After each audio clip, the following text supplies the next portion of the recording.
Are we live, Teddy? We are We're live, Teddy. absolutely on the internet. We've got We a are. great show going on today. It'll be a lot of fun, good conversations. We're live on LinkedIn. We're live on Facebook, and we're live out of North by God, Carolina. It beats the alternative. Yes, it does. Yeah. So, hey, everybody, I'm Teddy Burriss and my good friend Randy Wooden, my sidekick partner in crime. By the way, we'll tell you a little bit that we didn't have any crime happen this week. Nope. And that was a breakthrough. Our special guest today that's a plural, is Amy Lytle and Renee Rohr. And we'll get them to introduce themselves to us a little bit. Appreciate everybody showing up. This conversation is all about all kinds of things that Randy and I discover that we think can be beneficial to people in business, people in career transition, job seekers, our friends, our community, our tribe across the freaking country. That's freaking twice, Randy. And for those who don't know me, I'm Teddy Burriss. I'm a LinkedIn strategist, trainer, and coach. And my day gig is working for my wife, teaching business professionals how to use LinkedIn as a business tool. We do webinars, seminars, one-on-one coaching. Heck, we stand on street corners and teach people how to do this stuff. So, hey, Randy, I just look, there's one person on here that I don't know you've introduced yourself to. Well, let me speak to that right now. Randy Wooden with Goodwill Industries of Northwest North Carolina. We are a 31 county Goodwill. There are about 160 Goodwills or thereabout throughout the country. Ours is Goodwill of Northwest North Carolina. Each Goodwill is separate. And what that means ultimately is that we can create programs to address the folks in our footprint. And so to that end, they hired me in 2012 to start the Professional Center. It's the first and only professional center for any Goodwill in the country, at least that we still know of. And so, as you might expect, we work with professionals and help them with their job search. So if somebody you know might have a degree, maybe you're in a leadership role, maybe you owned a small company, salaried position, that kind of a thing, reach out to me. You can find me on LinkedIn, or you can contact Goodwill of Northwest North Carolina. I'm easy enough to find and happy to help you to work by appointment. So get on the calendar. In fact, Teddy, I just about 25 minutes ago, I had a lady call as a result of the article I wrote in the Sunday paper about job hunting. So word is out there. And I'll tell you, I'm excited about our guest today, Teddy, because I had never worked in nonprofit before, well, except when I was self-employed, which is basically no profit. It's a little different. But I did make that transition to nonprofit. So I'm real curious today about understanding nonprofit and how they fit into the community. And also if somebody's interested in maybe pursuing that line of work, how they can go about that and maybe dispel some rumors or myths that might exist about nonprofits. So I'm going to monitor the chat box. If you are watching us live, feel free to chat your comments and questions in there. I'll monitor that. I don't touch the Q&A. Well, I do, but I pretend like I don't. So do that. All right. And Teddy, you're going to be our interviewer today, and be sure to hang around till the end of the show because there may be a surprise or two. Yeah. So great. Hey, let me quickly introduce our special guests and let them introduce themselves in a little more detail. Amy Lytle's on here. She's executive director of Hands On Northwest North Carolina. And 2007, I think I remember 2007 when it was getting started. I thought it was pretty cool. It was all about, if I remember right, Amy, it's all about connecting people who want to help with people who need help so that collectively they can help others. Right. Yeah. So we work with about 500 different nonprofits, and not only Forsyth County, but Surrey, Stokes, Davie, Davidson, and Yadkin counties. And we engage about 5,000 volunteers a year in service across that network. And we really do try to work with our partners to help them be the most effective and efficient version of themselves they can be, and really try to engage volunteers sort of where they're at, let them know if they have a care in the world that we have a place where they can plug in. And I'm betting, only because I'm watching you speak about this, that you absolutely love doing what you do. I do. I've been in this field doing related work actually since 1998. So and even before then, I was doing some corporate work that actually involved volunteer engagement amongst corporate employees. So yeah, I've been in this field for a long time. I'm way older than I hopefully look, but no, I do love it. I have a passion for it. I love people who want to make their communities a better place to live. How can you not want to be involved in that, right? Absolutely. Yeah. Well, thank you for joining us. Our other special guest is Renee Rohr. Renee's with Truliant Federal Credit Union. And I like what Renee does as well. Cool stuff. Corporate social responsibility, philanthropy, Teddy, grants, employee volunteer programs, financial education. Truliant's a good friends of Truliant across the board. I have tons of good friends there. They're good people, and Renee included. Renee, share with the group a little bit more about who you are and what you do, please. Sure. So I'm Renee Rohr. I got married last year during COVID, so have a name change. I've been at Truliant for 7 years in community engagement. And yeah, Teddy rattled off several of the things that we do in community engagement, which I appreciate. I'm also on the board of Hands-On Northwest North Carolina and its sister organization, a volunteer center of the Triad in Greensboro. But prior to coming to Truliant, I worked for 15 years in nonprofit management and marketing and development. So I have the nonprofit background, and it provided a great foundation for the job that I'm in currently. So we do everything from grants, scholarships, financial education, volunteering, all of that for 700 employees that are at Truliant across 33 communities in 3 states. So that's sort of, if like the back end of community engagement about Truliant. Obviously, you can visit truliantfcu.org to learn more about our banking services, but I'm not going to touch as much on that today. Yeah. Hey, Now, Teddy, Renee's office is a little understaffed for that footprint too, I will say, but it's great. No, it isn't. And that's we're fine. You can Thanks, always Amy. do more with more, right? Hey. And I think the other thing is that it's great that Renee came to that role with a nonprofit background, which is, I think, fairly rare in my experience, but I do think it has helped really ground her and really helped Truliant be much more impactful in the work that they do and how they approach that work.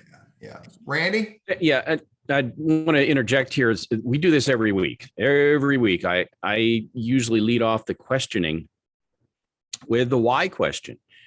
And why you do what you do. Why you're both passionate about what you do. So that didn't happen by accident. Didn't necessarily probably happen overnight.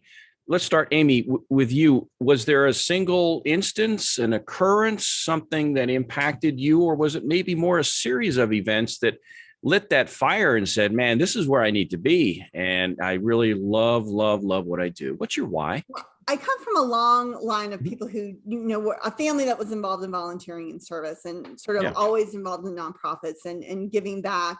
It started really, this piece of the work though, I was doing a lot of direct service volunteering, like in high school and in college. But then in college, remember, this is the early 90s. And really back at the time when things like the Campus Outreach Opportunity League was starting, AmeriCorps was just sort of fermenting and sort of as an idea around national service. Colleges and universities were getting much more engaged in things like service learning. And I had the opportunity to really help at Guilford College to create the first ever centralized community service office on campus. That was a brand new idea that didn't exist before. And I found that I really had a passion for, again, this idea of helping organizations and volunteers sort of be the best versions of themselves. And that I live for what I call that aha moment where I feel I've helped somebody kind of move forward, work through an issue in a way that was not as, for me, as high emotionally draining as direct service work. I have lots of respect for my colleagues that are face-to-face with clients and people in need every day. That was this really high burnout for me. And so this was a way that I felt I could make a difference and an impact in my community that just seemed to sit better with how I operated in the world kind of emotionally. But that is really where I learned all this work, was sort of, it started in college. I kept up with the folks then, what was then the Volunteer Center of Greensboro, which is now the Volunteer Center of the Triad. Had really good mentors from former staff people there that really kind of helped me build my credentials and my resume in this field. And I did do, after I graduated, I did a 3-year stint for the Body Shop International, which at that point was one of the largest social responsible businesses on the globe. And that was when it was still independent and still run by women in Britain. And so I did a lot. I was in management for them, and it's again was sort of responsible for my piece of their corporate volunteer engagement and CSR programs.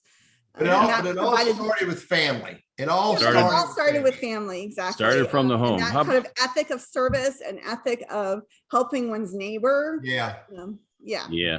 Renee, what's your why? How did that get all started some time back? Yes. So, all my life, all I wanted to do was be a news reporter, news producer, actually, news writer. And that's what I went to school for. And I was a reporter an editor at a newspaper here in the Triad, and then also at WFDD for a number of years out of college at UNCG. And so then I transitioned into the nonprofit sector doing PR and marketing, and really enjoyed that, still enjoy that. And as my career progressed on the marketing side, I also started tackling the fundraising side, which I found I was really good at. I never do that. And then, but what brought me to Reliant, to this job in particular, and why I'm so passionate about the job that I have now, is that I really get excited about helping nonprofits. And not just one nonprofit like I worked for, right, in my career, but helping numerous nonprofits. And I like to solve problems. So what I like to do, like my best day, right, is a day that I am going to meet with a nonprofit, and we're going to together try to come up with a way that we can address an issue. Yesterday I had a call with a nonprofit in Burlington about food insecurity, and what are you trying to do? What can we offer? How can we come together around this issue? Is something that I get very excited about, and that's very cool. I stay in the work that I'm doing. Good deal. All right. Well, Teddy, you've got a litany of questions, and we want to have a discussion. So again, if you're watching us, please put your comments and questions in there. We'll try to work those in. But Teddy, throw it to you, and let's get after it. Renee, help me with this. Truliant is a non-profit or a not-for-profit? Then we'll talk about the difference. Not-for-profit. They are not-for-profit. Okay, we'll talk about what that means, because it's important to understand that. So look, one of the things that I personally feel blessed about is that I have the ability to participate in helping nonprofits to achieve. I spent a lot of time with the March of Dimes as a volunteer. I spent a lot of time with JDRF and other nonprofits, and I really didn't see the career side of this until I got involved in career coaching. And then I'm like, oh my God, this is a pretty cool place for people to find a job. So, the pathway to work at a nonprofit, there can be lots of different channels to find a nonprofit that may have a need for your skills and be able to put you on payroll. Amy, can you speak about that a little bit? Sure. I think it does often start the way that you started, which is volunteering. Now, we always say volunteering can be a great way just to learn more about the sector, to learn more about what different nonprofits do. Here in Forsyth County, we have over 500 different nonprofits, which is one of the highest per capita counties in the state. And it's just amazing the different kinds of mission areas, size, structure. You have everything from Goodwill that's multi-county. How many hundreds of employees do you have, Randy? Goodwill? I think we're about 12 or 1,300 on any given day. That's huge. And then there's small grassroots nonprofits that don't have any paid staff at all, right? So it really kind of spans the gamut. As I always said, nonprofit is a tax designation. It's not a business plan. It's not a program model, but it is a very multifaceted sector. And so there's lots of different ways to get in. A lot of people come in, like, as I said, like through volunteering, whether they've been on a board or they've been a direct service volunteer for an organization, they kind of get a sense of what the culture of the organization is like, whether or not they have a passion for the mission. That really needs to be first and foremost. But we always say that you shouldn't volunteer for an organization expecting to get a paid job at that organization. No. Right. But it does help you kind of build that, what I would call your nonprofit resume in the sector, and just show that you have experience in that kind of environment that is sort of somewhat unique to the nonprofit sector. You know, I like what you said, Amy. You'll take a job. This is what I heard you say in my head. You'll take a job in a nonprofit for two reasons. One, you can support the mission. You believe in the mission. You can support it to whatever degree that is real to you. And that's important because heck, you can't be a part of a nonprofit and go, I don't really care about their mission, because that won't fly, you know. But then the second reason you take a job with a nonprofit is because you like the culture. You like the environment, you like the people, you like the way they engage you, you know, so you got to look at both of those pieces. I think, you know, Randy and I talked about this not too long ago with somebody in a nonprofit. You don't take a job at a nonprofit for the dollar. No. Okay. Now, that being said, I'm here to testify, because I know lots of people who work in nonprofits. The dollars, the dollars are not the most important reason you take a job. They're not the least important reason. And, you know, salaries in nonprofits are not factorially lower than other businesses. They may be lower, but not factorially. So, yeah, and I would add to that, just, you know, there with nonprofits, there are a lot of additional benefits that you don't necessarily get at a company.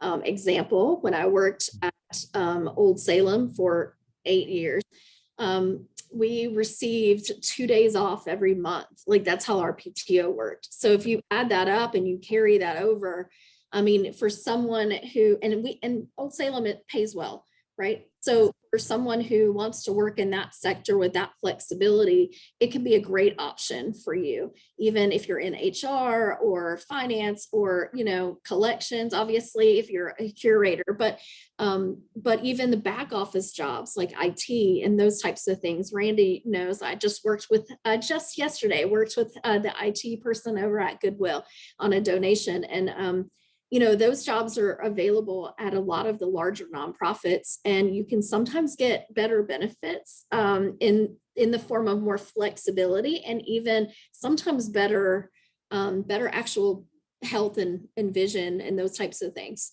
real benefits. So, and I think you just need to be aware. And I noticed that there's somebody on who's listening in who I've worked with who is looking for their next role in the nonprofit sector, is to really think about the kind of environment that you are going to thrive in, because there are large institutional type nonprofits. The hospitals in our community, both in Nevada and Wake Forest Baptist Health, are, to the surprise of many people, nonprofits.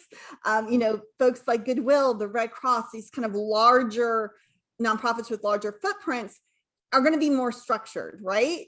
And then there's the opposite extreme, small entrepreneurial grassroots nonprofits where you might be wearing 3 or 4 hats.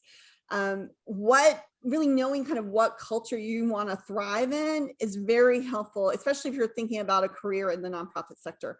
Because if you can figure that out first, you'll save a lot of kind of heartache as you kind of go through your job search. Because if you can't handle that small entrepreneurial, like wearing multiple different hats, kind of pulling rabbits out of your hat, then yeah, maybe an organization like Hands On, where we're, you know, 3 staff people, is not the place for you, and maybe a place like Goodwill is. yeah, Mm-hmm. yeah, Sure. And I get that too. The larger companies, you're a little more siloed and doing you're more of a specialist, if you will, versus a generalist. Right. You know, something I wanted to throw in here before I lose my train of thought. And that would be, you had a whole train of thought. It's backed up for miles, Teddy, just waiting to explode. But in addition to the why question, a lot of times I like to start our show with an understanding of terminology or definition.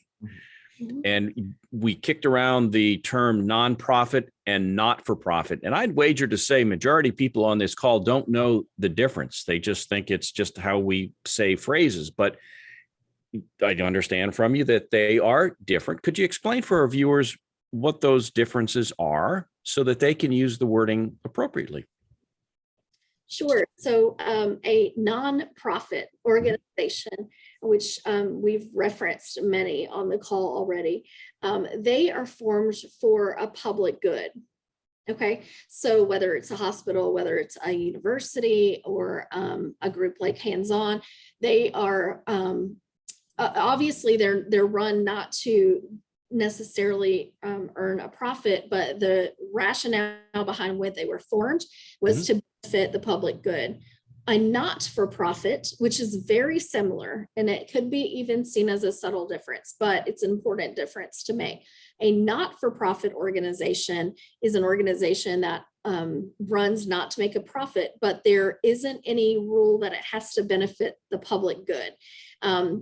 Both organizations have volunteer governance, right? So at Truliant, being as big as we are, $3 billion and growing, we have volunteer board of directors. They're not paid, right? So that we are not for profit. And so you're not for profit. Okay. That is part of what a not-for-profit does. A nonprofit also has governance of a volunteer-based board. But the biggest difference is in how they're set up.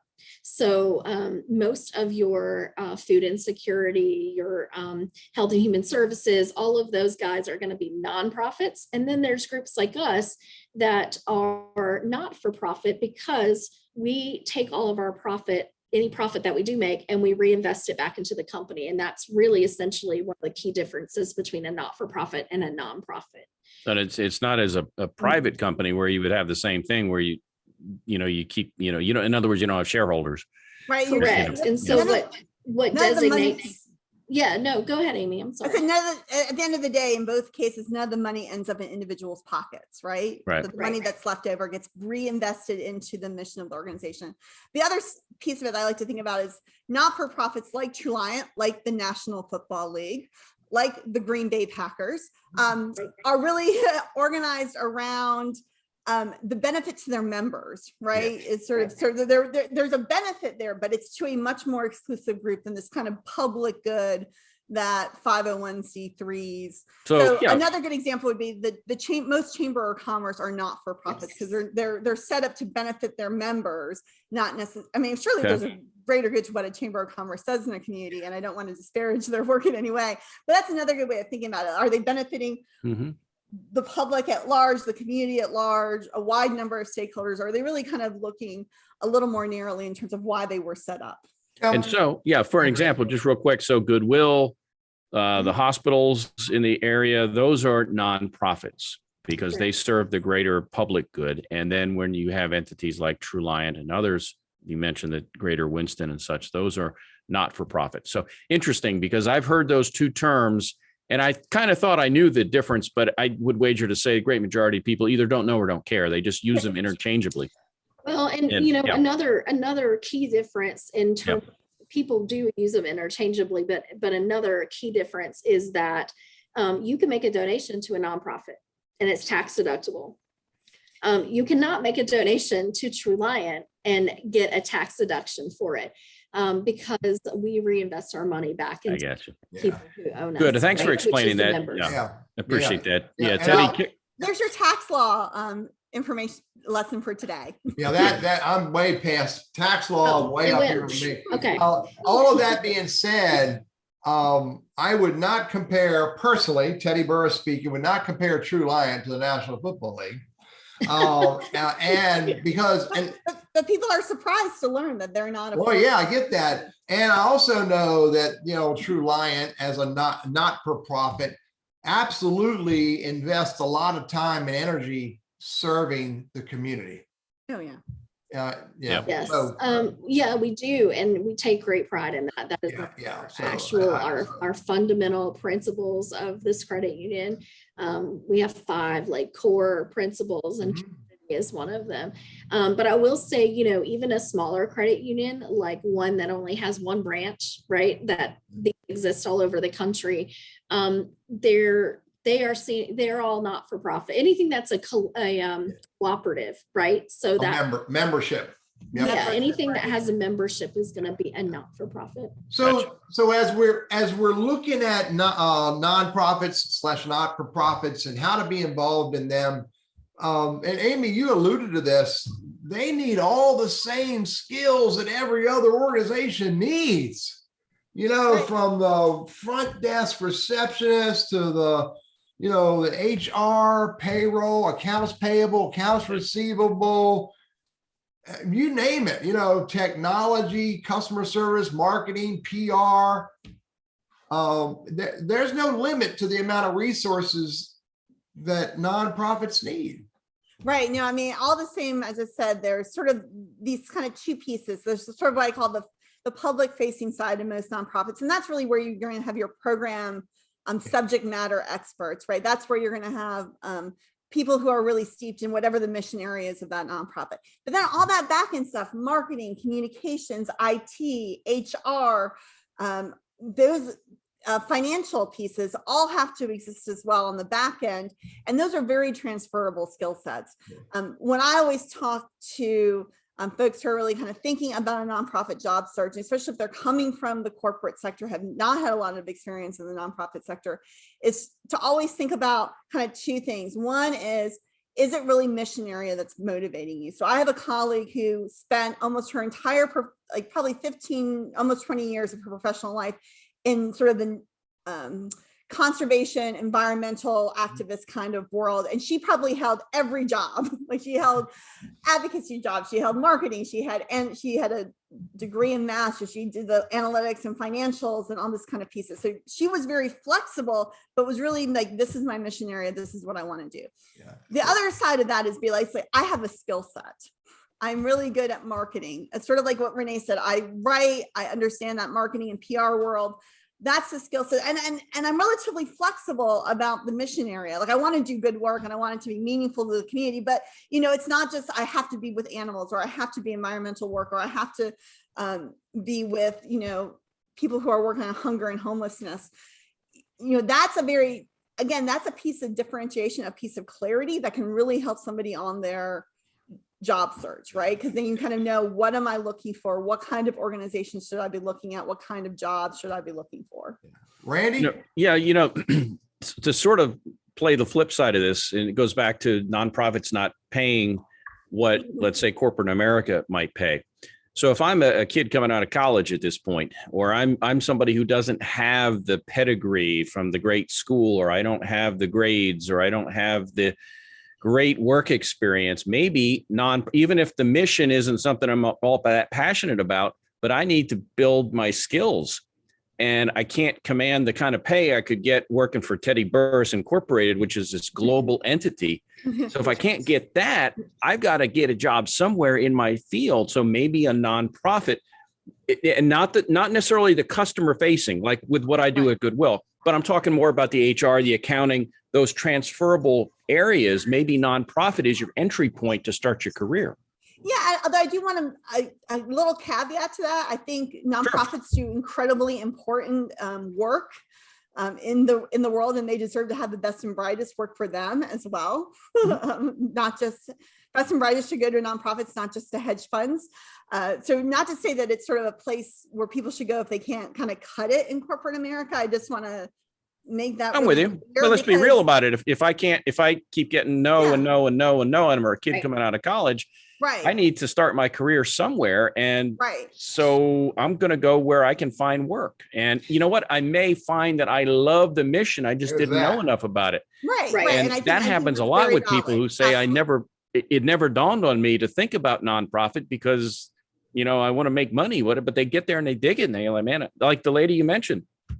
And she's been there for a long, long time. And I think the key too is to think about the fact that, you know, there is a sense in the nonprofit sector as though people in for-profits know more or do more or are more valuable than the people who work in nonprofits. And that's certainly not the case. Yeah. And I want to make sure that that's clear and intentional, that, you know, that I often say, you know, put me up against any small business owner any day of the week in terms of cash flow and HR management and all that kind of stuff. So yes, I do agree. It can be a great starting point. But they do have to, I think, have to have a passion for the mission. Sure. And you've done a good job of addressing some of the myths that exist about, I know with Goodwill, you know, people think, we just sit around and sing songs and pick daisies and, you know, stare out the window. And I'll tell you, Art Gibble, our former CEO, came out of was one of the Sara Lee division. He was a president there. I mean, it's a business and we're accountable. We Yeah. are. And we're paid reasonably competitively, certainly for nonprofit. But again, I think the point is that the whole thing about the mission is what keeps you there Yeah. and what hopefully would attract you in the first place, but not always. Right. But again, we hope that the people who stay there for more than just simply the paycheck. Yeah. Renee, you have a thought on that? Yep. Yeah, I was just going to add, you know, a nonprofit is a great place for someone coming out of school to look for those types of career opportunities, like you mentioned, Randy. And the reason why I like that is because when you're at a nonprofit, and it does not matter really the size, but you do get asked to wear several hats. So even if the organization is as big as, you know, UNCG or Novant, you know, during the COVID, well, we're still in COVID, but the past year, employees at Novant from across back offices were working at the vaccination sites, and as greeters, as, you know, people just checking you in and that type of thing, because they were pulling staff where they could find staff. And I know, you know, I worked directly with a lot of the community engagement folks at Novant, as well as marketing, and all of them were doing vaccinations. So at a nonprofit, you might be hired, for example, for HR payroll, let's say, but you're going to be asked to go to this event or do this or help with this. And that's a great way for you to learn some other things and talents, but also some other skills that you could add on a resume later that would help you transition into the corporate world, and that you can decide whether or not you like enough to pursue that as an opportunity. So I love that idea, Brandy, that you brought up. Cool stuff. Hey, it's 12:30ish. This is your on Lunch Conversations with Randy and Teddy. Our special guests today are Amy Lytle, Renee Rohr. Amy with Hands On Northwest North Carolina, and Renee with Truliant Federal Credit Union. The conversations about nonprofits in our community, not-for-profits in our community, and tying career conversations, career ideas into the show. So great dialogue so far, ladies. Thank you. Let me take the conversation a little deeper about hiring trends. I mean, good Lord, what's the hiring trends going on in this post-pandemic thing? Or not even post, you know, we're trying to make it post-pandemic. It's tough. So, Amy, you know, you're dealing with 5,000 volunteers and 500 nonprofits across what we refer to as the triad area of North Carolina. What's going on in hiring with these organizations? Well, I think the ones that have survived, I mean, have come out okay. I think it's still a struggle in terms of funding, their funding models and their business plans. But, you know, we put out a monthly newsletter called the Nonprofit Connection. Any job opportunity that comes across our desk. So if you're looking for a job in the nonprofit sector, go to our website at handsonnwunc.org and sign up for our newsletter. We probably had, I would say, almost a dozen opportunities in the last newsletter. So there's definitely opportunity within the sector. People are still hiring. I do think that sort of the Great Resignation has not been as severe in the nonprofit sector yet.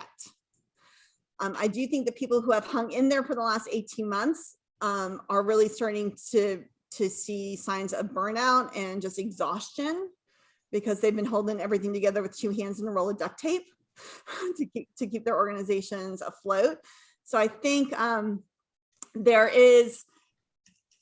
So right now, I think there's some people there and they're hiring and they're trying to make sure they're doing right by their staff. I don't think they're seeing sort of the dearth of applicants, because again, part of the Great Resignation is this sense of, what do I really want out of life in the face of this pandemic? How do I really want to live my values? And so some of those answers are, I want to live my values by quitting this job that doesn't provide any meaning outside of a paycheck, and maybe looking at a job that does, which might be a job in the nonprofit sector. So I don't think we've really seen like sort of the dearth of candidates that maybe some other sectors have seen. But I think we're going to see some shifts and some turnover soon, just because I think a lot of people currently in the sector are just simply exhausted. And Randy spoke about that, what others have coined as the turnover tsunami. So it's going to hit the nonprofit world as well. And as you said, Amy, I'm seeing this with some of the conversations I have with folks, is that that as the nonprofits who survived, or those who are trying to, what's it called, phoenix themselves, Right. Yeah. as they start to rebuild, there's going to be more needs and more opportunities to be involved and to look for those opportunities, either through the volunteer space and or through the career opportunities. Absolutely. And Right. the ARPA funds, the American Rescue Plan funds, a lot of those funds are going to be available to nonprofits, which will be very helpful and will probably lead to some more hiring within the sector. Yeah. So even though we're kind of past the CARES Act, we're past the PPP program, there are these kind of additional pandemic related funds that are still going to be kind of streaming through the sector for probably, I would think, the next 2 or 3 years. Yeah.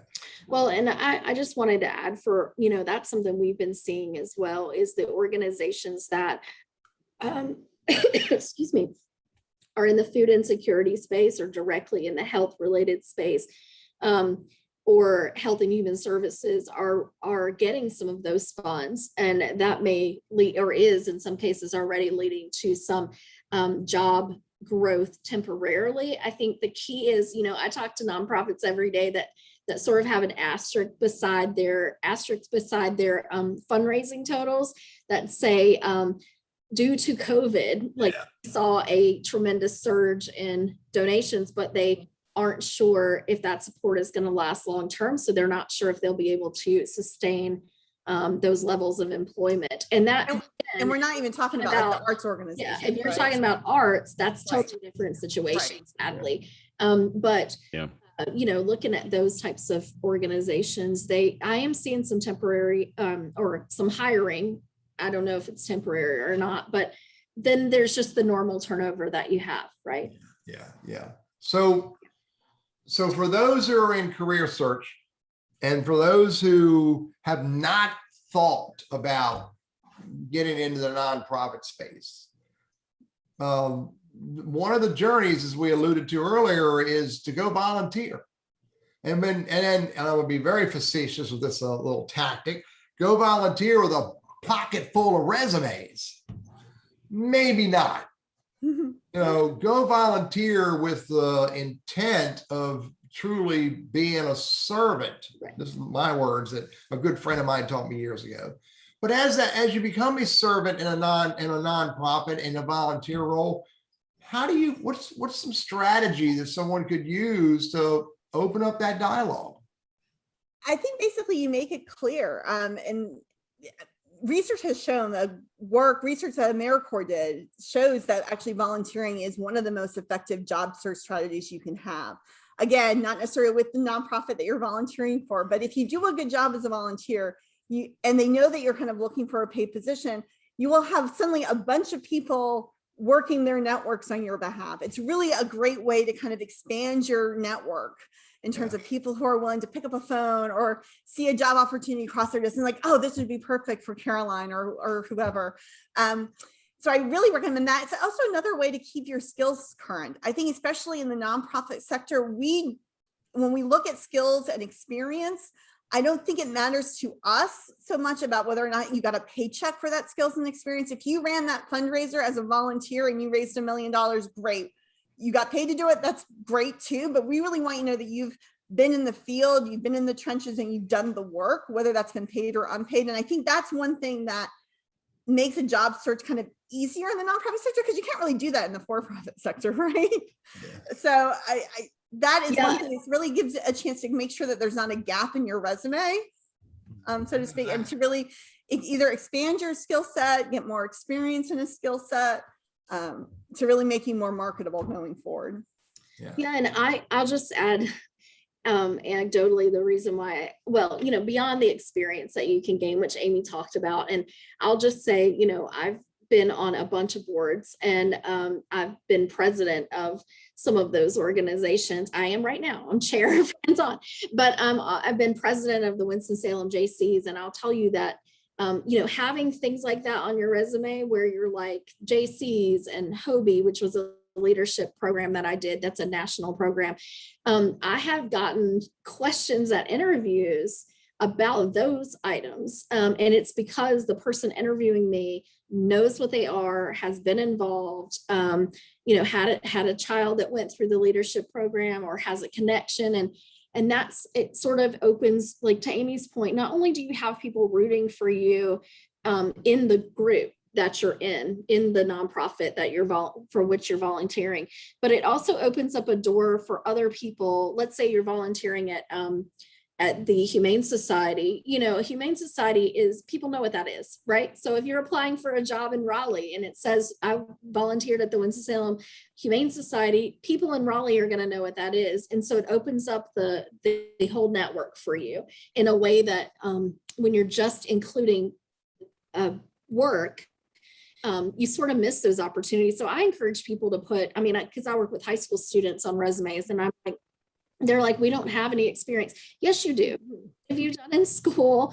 What job do you currently work? Even if you're babysitting or you're doing something at your church, like these are networks that you can put where you've had customer service or, conflict resolution types of skills.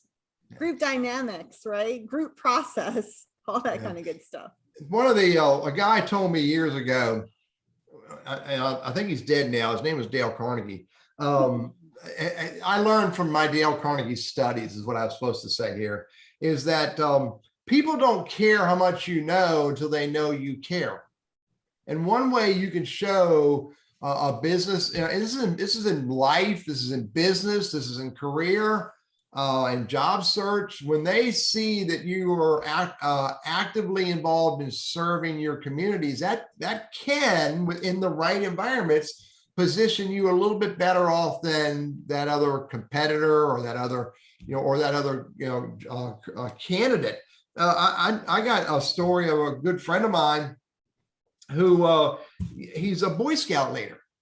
And he got a job in a local in a North Carolina area.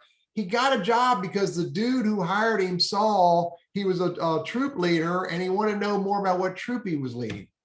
And they got in a conversation and they hired a guy. Yeah. Yeah. I will say, as somebody who, an employer in the sector, that when I look at resumes, especially from folks who are coming from the for-profit sector, I want to see that they've had involvement with nonprofits in the past. I want to see, and if I see that they've worked for like one of our partners or they volunteered for one of our partners, that's all the better, right? But I want to see, again, that commitment. And that's what it shows you, right? It shows that you're willing to make that commitment, that you've stepped outside what the bare minimum, which I think is, in any job, you want to see those people who are willing to step outside the bare minimum. And volunteering is a way to demonstrate that. Yeah. And just shows that you are dedicated, you understand the sector. And so especially for folks who are transitioning from the for-profit sector, I think it's really important. Randy, yeah. your thought? Well, people do business with, and they tend to hire people that they know, like, and trust. I think I will say that the nonprofit sector is more of a closed job market, right? Yeah. So there are people there's organizations that put their openings on our newsletter, and that might be the only public place that they put it. They're not putting it in the newspaper. They may or may not be putting it on LinkedIn.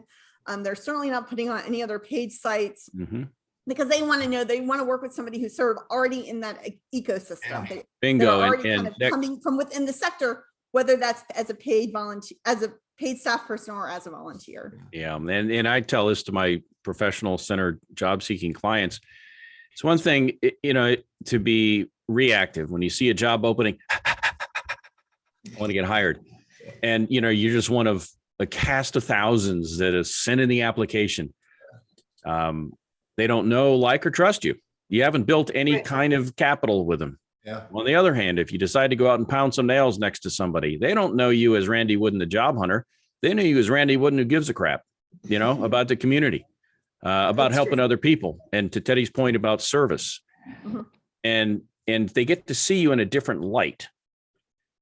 And I'll probably share a little bit of that at the end when Teddy and I share a story about how I came to Goodwill. Yeah. I'd not worked in nonprofit before. And so there's the mutual benefit. There's the, hey, I'm giving back. I feel good. This has purpose. I'm helping better other people's lives. But at the same time, you're building capital and rapport with other people, apart from the, I need a job. I need a job. I need a job. Anybody, blah, blah, blah. I get to know the person, and I can see their character and their passion. And we can teach skills in a lot of cases. We can't teach character. You know, we can't teach passion. So I'm getting a thumbs up from Rohr down there. So I love that. That's awesome. Yeah, no, nonprofits are willing to teach skills many times, but you can't teach commitment to the mission, right? Yeah, you can't. Yeah. And as you talked about, Randy, when your Goodwill event you had the other day, where Melissa Hughes, who by the way is coming back to our show in 3 or 4 weeks, October 13th. Melissa Hughes said that, one way to help you overcome stress is by giving to another, help somebody with a smile on your face. And, this is a great way to do it, is, by volunteering in a nonprofit who needs what you have to offer. So good dialogue, lady. Yep. Good stuff. So, Amy, and Renee, I'm going to ask you the same context if you could. Take what we just talked about and package it up into 1 or 2 really good, solid bullet points that, people in our community need to understand, and people in job search need to understand the context of being involved or working for a nonprofit.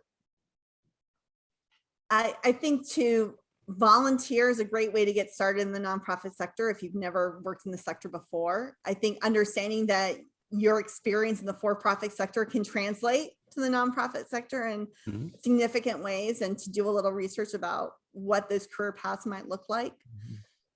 And that nonprofits pride themselves in sort of how they treat their employees, and to really kind of think about what kind of culture you want to be in terms of a larger nonprofit, more structured, or something that's smaller, more grassroots, more entrepreneurial. Yeah. It's a big difference between her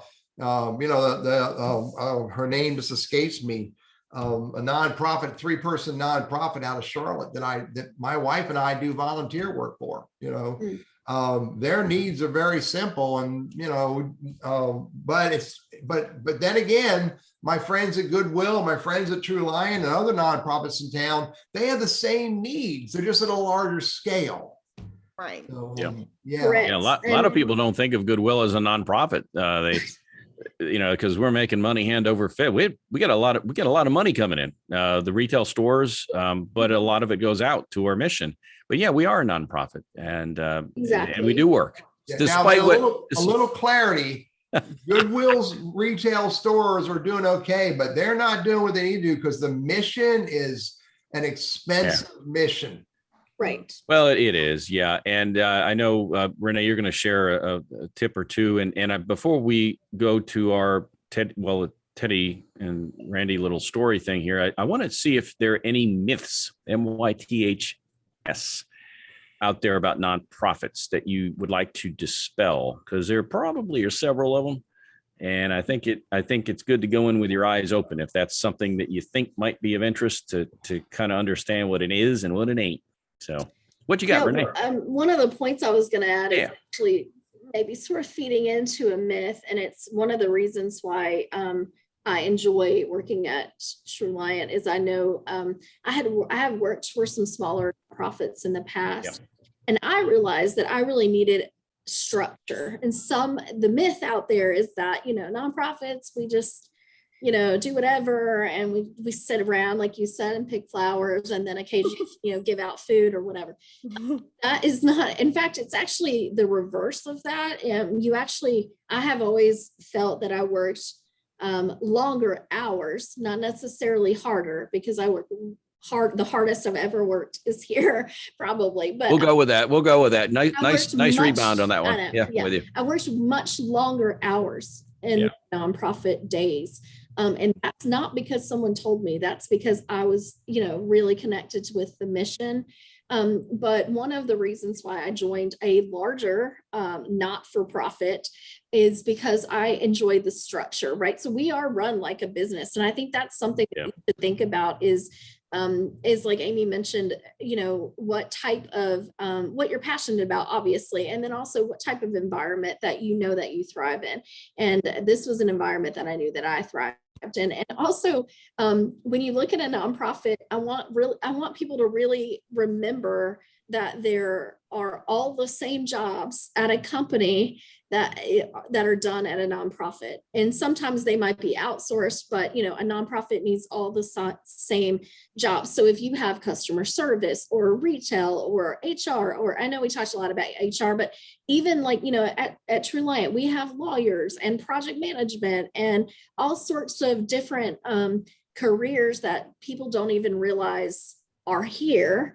And so I do think that it's important for people to open their eyes to a nonprofit and a not-for-profit as an option, Yeah, and I just want to echo that. I think one of the misses is somehow nonprofits it's easier work. And it's not easier work. And as I said, I would put most nonprofit execs up against any small business owner any day of the week in terms of what we are expected to do, with how little resources we are expected to do with and without the same supports that some smaller for-profit businesses have. Like, we don't have access to the capital markets. I think the PPP process was probably the first time many nonprofits ever interacted with the SBA ever in their entire life cycle. Yeah. We just don't have the same kind of support structures. We've got some different ones. But I think this idea that somehow that people are going to for-profit from their for-profit job and then like take it easy in a nonprofit, no. and especially if you're in something that's sort of a smaller, more entrepreneurial, less structured place. And also this idea that as though those who work in nonprofits couldn't hack it in the for-profit sector, rather than saying, nonprofits are doing terribly important work that's meaningful in our community, and they deserve and can attract the best and the brightest amongst us. Yeah. And really recognizing the talent pool that's in the nonprofit sector, rather than just writing them off because we choose not to work at a hedge fund, right? I'm with you. Are they hedge funds not for profit? Never mind. I'll stop. Well, I mean, the management companies aren't thank you. The answer. The fund holders are. Yeah. So good dialogue, Randy. What any questions come up? Any thoughts that you have? Other thoughts? Really, not so much questions, but just comment on the same thing about the myth about, hey, we don't really work. There's a stigma that says we don't work as hard. Those are things that they'll live on, I'm sure, forever, because it's just we're human and we have stereotypes and biases and such. But I'd encourage somebody to sit down and talk to somebody who works in a nonprofit, pick their brain. I mean, I deal with job hunters all the time, and especially as they get older and they've made the money and had the stress and whatnot, and now they're out of a job and they're like, wow, you know what? I never really had to think about where I was going to go next because I always had a job and I had a career path. And now that I'm at a fork in the road, the heck do I want to do with the rest of my life? I want to feel like what I do matters. I use Teddy as a good example. He chased a buck for a long time, darn near had a heart attack, keeled over. But I got a closet full of them, buddy. Now he picks daisies and sings songs all day with me. So he's loving life. But the point is, life's a journey, a lot of chapters, and to not expose yourself to learning what's real, I think you're doing yourself a disservice. If you think nonprofit is all fun and games, well, it sure can be. Any job can be. But talk to people, somebody like me who's in it. Talk to my boss. Talk to somebody who's at the entry level working in a retail store. Let's face it, you don't necessarily go to work in a retail store for the money, or you could go to work in any number of retail stores. Right. But why would you go to work and stay at Goodwill? And you'd like to think that a good part of that is understanding where that money goes and the mission behind it. Because I could work retail at any number of places. Right. Why at Goodwill? Why is it that mission is what keeps me there? Maybe the pay was okay, was competitive, but I stay there because I really dig what these guys do. And I'll give you a quick, Teddy, I'll give you a little quick on how I came to Goodwill. Yeah, you do your story and I'll do mine, and you can tell us who our special guest is. But just real tell quick, us the whole story about how you got that job there, buddy. Not the whole story. It was a dark and stormy night, and it'll take forever, and I have to shoot you after. So a couple things. One is I did volunteer work. Now, I was fortunate in that I was self-employed, and as well, which is unfortunate because as 08, 09, 2010 kicked in, the work that I was doing, which is what I do now, nobody had any money to pay me. And so I did a lot more volunteer work. I'd go to different church groups and different organizations, and Goodwill being one, and gave some talks to job hunter groups there. And then I was fortunate enough to have been asked to do, and Teddy, I don't know if you knew this, I got to be the commencement speaker at the Forsyth Tech's high school graduation or GED graduate. They had graduation ceremony. Yeah. And I was at the event, again, wasn't paid anything, but I was there. The folks from Forsyth Tech said, wow, you are a good speaker. You know what you're talking about. We would like you to be part of our HRD adjunct instructor pool of people. And that got me a gig at Goodwill working through Forsyth Tech. So they saw me in person and then and saw how we interacted with employees and participants. And then when the concept of this professional center came up, that was a hand in a glove fit because I had done it before and they had seen me, apart from being the job hunter, I need a job, please. They saw me in a different capacity. And so that's why I harp on that a lot, talking about get involved, volunteer, and get people to see you apart from the job hunter hat that I have somewhere over here. I have a hat that'll be like job hunter.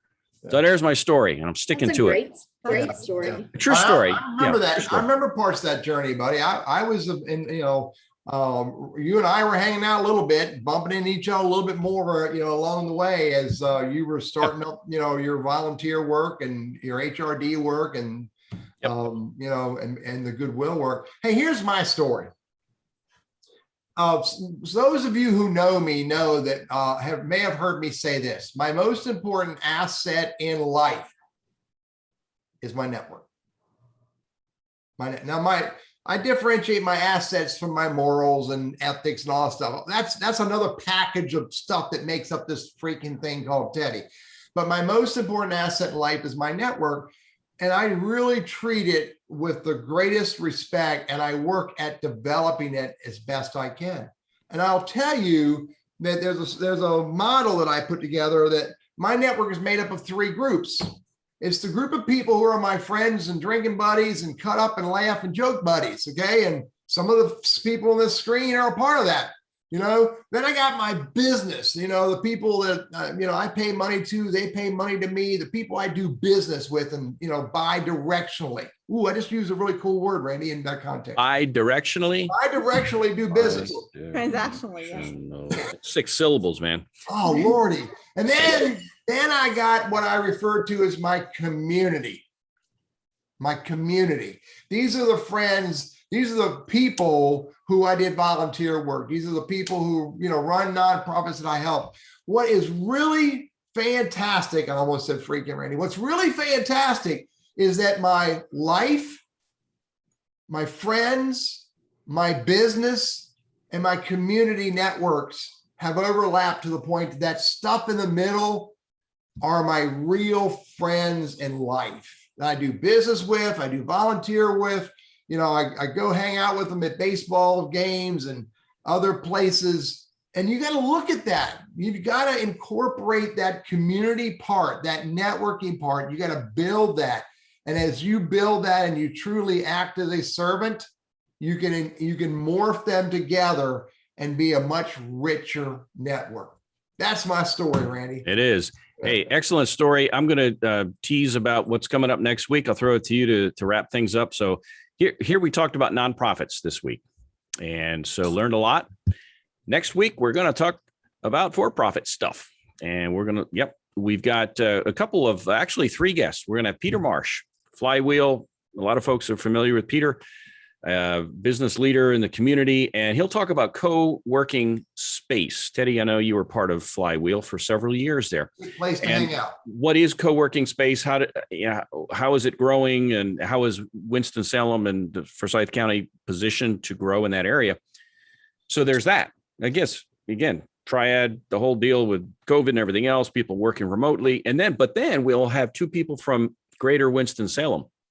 We're going to have Clay Johnson and Laura Lee. They're going to talk about what Greater Winston is doing to attract other businesses to come to the triad, as well as how they are helping to foster startup businesses. So it's all about business. Next week, we're going to learn about that. And if you have any interest in basically kind of getting in the know as to what's happening here in the triad, you want to make sure you catch our show next week. That'll be on the 22nd. And Teddy, I don't know if you knew this. I have a birthday on the 27th. So I expect a cake. Your 21st birthday again. Yeah, it's the 40th time I've celebrated. I kind of like that 21. So it's the 40th time, maybe 41st. I'll be 61. So you do the math, whatever that means. But anyway, it's going to be a lot of fun. And be sure to join us. So Teddy, take us home. What you got? Now, Amy, Renee, thank you both for showing up. Yeah. Thank you for visiting with us today and sharing good stuff. Renee, when you walk down the hall, tell your friends I said hi today. And Amy, likewise, tell your business partner who helped you put together your microphone. We appreciate him. Hey, everybody, you're on Lunch Conversations with Randy and Teddy. Show up every week. We promise good time and we promise good information. See you next week. Thank you so much for having us. See you now.